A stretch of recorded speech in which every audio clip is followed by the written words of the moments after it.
Hey guys, what's up? It's Rygar the Destroyer, and today we're going to be taking a look at Chewbacca from the Star Wars 3 3/4 inch Black Series. Now, just like the C-3PO review that I just did, I basically already had this exact figure, so I didn't feel the need to take this one out of the box. There are a few slight differences on this one that I will mention, but I'll talk about those whenever we get to them. So let's go ahead and take a look at the packaging here. Basically the same as all of the other 3 3/4 inch Black Series figures. And then on the back here, there is actually a description. If you'd like to read that, you can go ahead and just pause the video. And then underneath that, there's a nice grayscale photo of Chewbacca from the fourth movie there. So that's pretty cool. But anyway, let's go ahead and talk about the figure itself here. Chewbacca, we'll start using this one here, stands at about 4 3/4 inches tall. So he's obviously taller than your standard Star Wars figure, but I feel that's appropriate, for Chewbacca. And he does come with one accessory here, and that is his bowcaster. Now, this is where the first difference between this figure I'm reviewing here and this one comes in, and that is that they painted the strap on this one and they didn't on the one from the Black Series. Same blaster overall, same mold, but different paint work on there. But overall, I don't think it matters too much. It's just done in the same gray plastic that the gun is.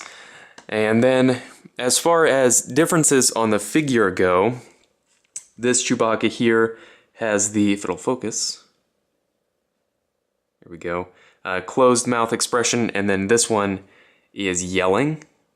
And then this Chewbacca here has a darker secondary tone to his fur. Which one you want to buy is up to you. Obviously, it would just be up to which one you prefer. Between the two, I actually like the yelling face more, but I could see the appeal of having the neutral face one here.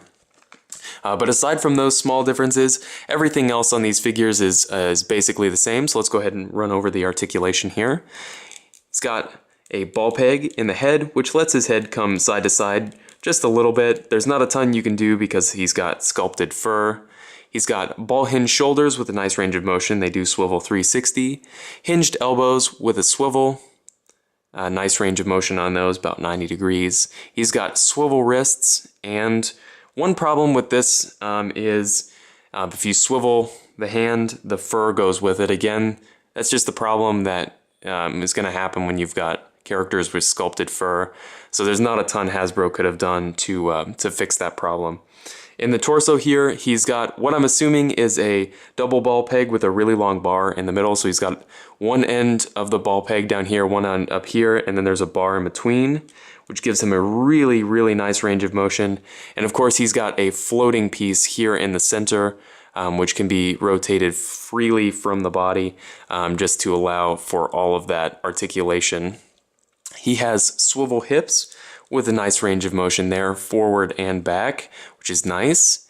Hinged knees with a swivel, and then hinged ankles again with a swivel. So overall, this is my favorite mold for Chewbacca that they've done, and the only thing that they did here was change a little bit of the paintwork and add a new face sculpt. So whichever version of this figure you're going to buy, you're going to end up getting a nice quality figure. It just depends on what you're looking for. So if you have any comments or questions about this figure, please leave them down in the comment section below, and I guess I'll see you later.